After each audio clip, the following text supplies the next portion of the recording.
had just pulled off. There was a pull off on the road that had a picnic area there, picnic table. And it was a nice spot under the shade. And so I cooked outside. I opened the side door and cooked there, and the puppies were so respectful. They stayed up on the bedding the whole time I was cooking. So I just ate the last of the crab, and I had one of those tiny little green onions in it. And I'm having a V8 juice. So that was nice. And so I just had the door open and I sat there, because that's a nice chair, nice place for me to sit. And I ate my lunch. So that was, quite nice. I actually enjoyed cooking outdoors this time, although there were quite a bit of flies around. But, no, that was nice. But I do like the option of being able to cook in here when you've got too much wind or too hot or too cold or, whatever else is going on. Now I stopped at the, what do they call it, VLR or VLA, where they have the 27 big, huge, like antenna things there. They're doing the astronomy stuff. And I stopped in and but it was just so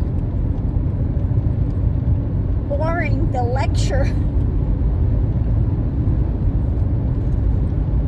They said they're not interested in aliens or any of that, but they're interested in to find another place like America out there. Another thing, another planet like the Earth. Oh, okay.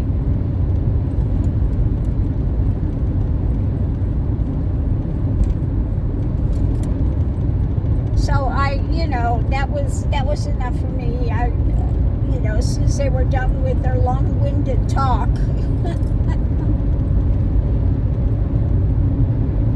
And finding quarks and, the black holes and the elements that they're finding out there and that type of stuff. I left. I was bored to tears, I have to say. They lost me when they said they're not interested at all in aliens or any of that. They just,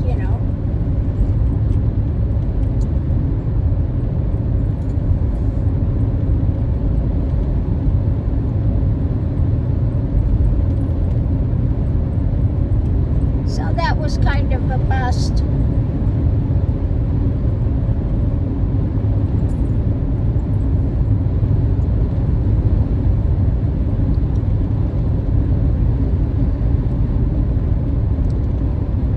I did find one nice camping area out here on the Daltil Well. It's $5 to stay overnight camping. And that's off of 60 here. So that's a good place to remember. Daltil Well.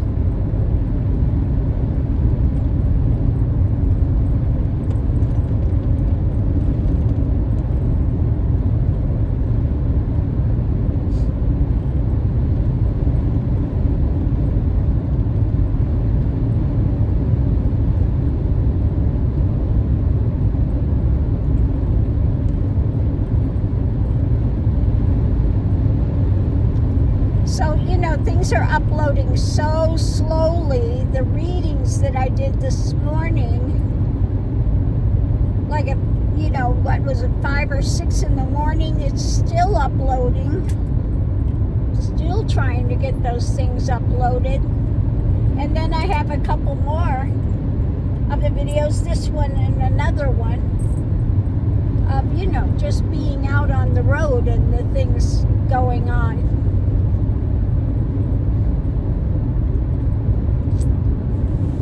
But oh my goodness.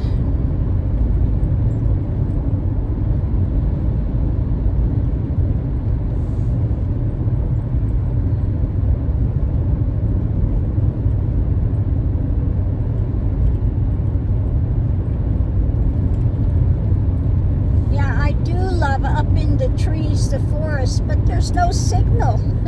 I can't. Oh, mercy.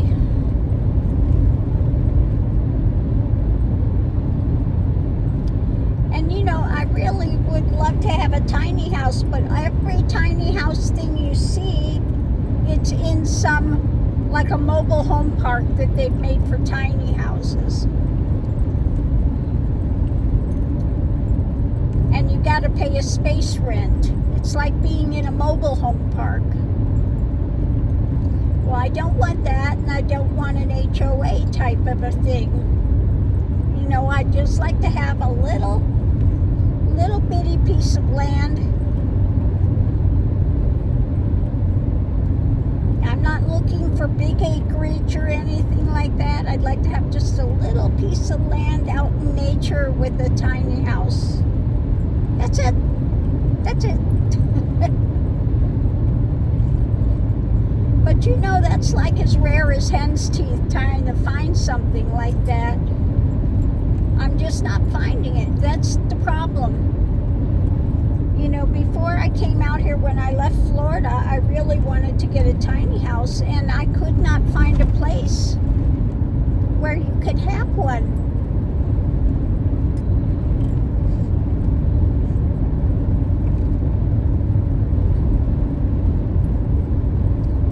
So I wound up, I do like the Oregon Mountains, and I found that house, and it was a really good deal, but it's just, you know, 3-4 times more space than I need.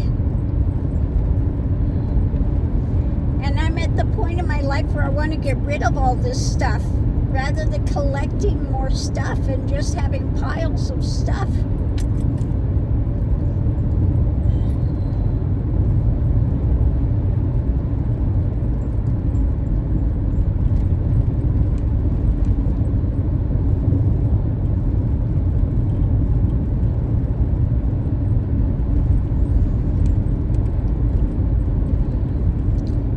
But it is what it is. Like I said, it's just, I don't know what they have against people wanting to live in tinier spaces.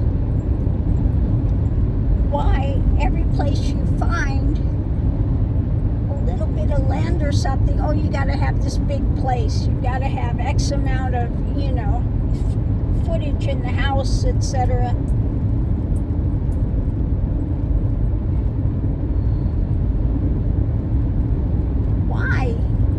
Why do they force people to live in these big places?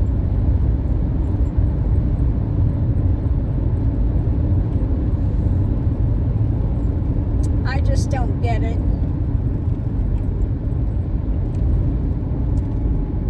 Coming into the village here, Magdalena, or Magdalene, whichever it is. I have to look at it again.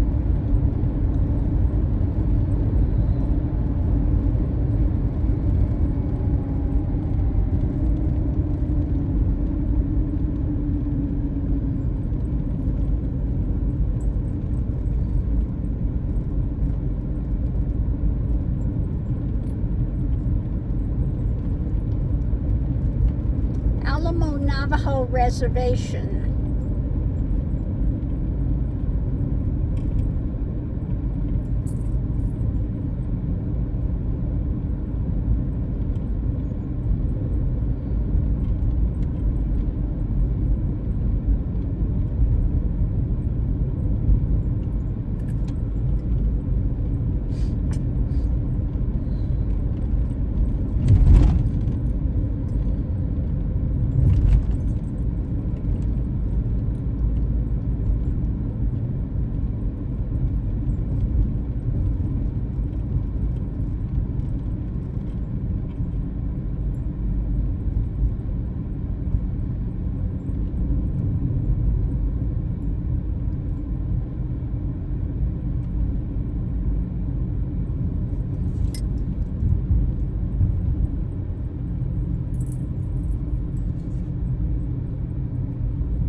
was that for that little town.